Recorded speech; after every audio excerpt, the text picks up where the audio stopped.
The new case of the day today is Wednesday, 138th case, and it's titled Epicardial and Pericardial Adipose Tissue, and talk about rabbit holes. One more that I went down today. A 55-year-old with myasthenia gravis came for a routine workup. This was the radiograph, and you can see these triangular shaped lucency on the right, little density on the left.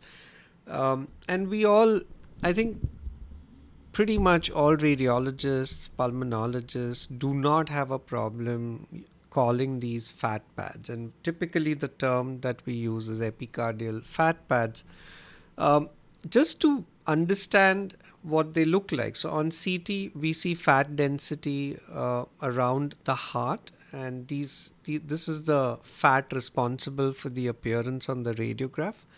And to see how it occurs, if you use the mean reconstruction, so this is 128 millimeter, 12.8 centimeter reconstruction, and you can see how on the right, this is the fat, it forms this lucency. And it's because there's a lot of fat that it's lucent. When the fat is less, it's actually a little denser. But because in the end it's fat density, we don't normally get obscuration of the heart. So if you look at the silhouette sign works when you have a pneumonia, which is then water density against the water density of the heart. But here, even though this is anteriorly situated and abuts the heart, you will see the heart borders. They will not get obscured because it's literally fat. And so these are different densities, and the silhouette sign doesn't work then. So just look at that again. That's the fat pad, and you can see that it's a little dense. It's not as dense as the pleuropericardial cyst, and it will not obscure the right heart border. But here the right heart border is completely obscured because this is a cyst. It's water density, which is the same soft tissue water density of the heart.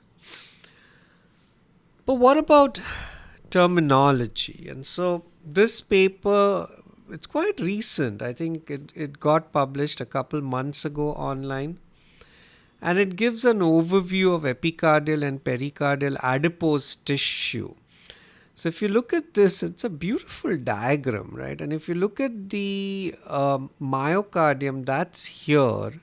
So then this becomes the epicardium, and they are saying that the fat, not they, I mean everyone says that the fat between the visceral pericardium and the muscle is the epicardial adipose tissue, and everything outside of the parietal pericardium is the pericardial adipose tissue, which means that this is epicardial adipose tissue, the one which contains the coronary arteries, and everything outside is the pericardial adipose tissue. And so everything that is segmented here in pink is epicardial tissue, and here everything segmented in yellow is the pericardial adipose tissue. So just terminology, because for years we've been calling this epicardial because it just makes sense. It's epicardial. It's outside the heart, but that's not true.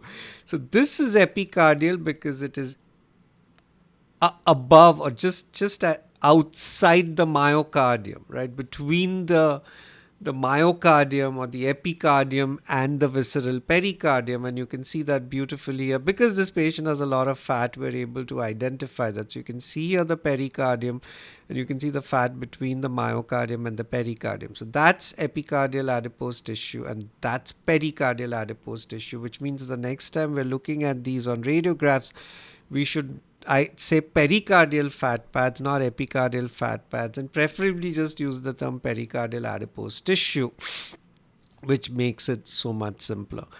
All of this is actually, if you read that article, you'll see they talk about quantification, segmentation, then they talk about how these things predict future cardiac events, and how you can use the adipose tissue to gauge response to different fat reducing interventions. Very interesting stuff. Rat Protect and Rat Pract in January, my WhatsApp channel, and thank you so much for viewing this.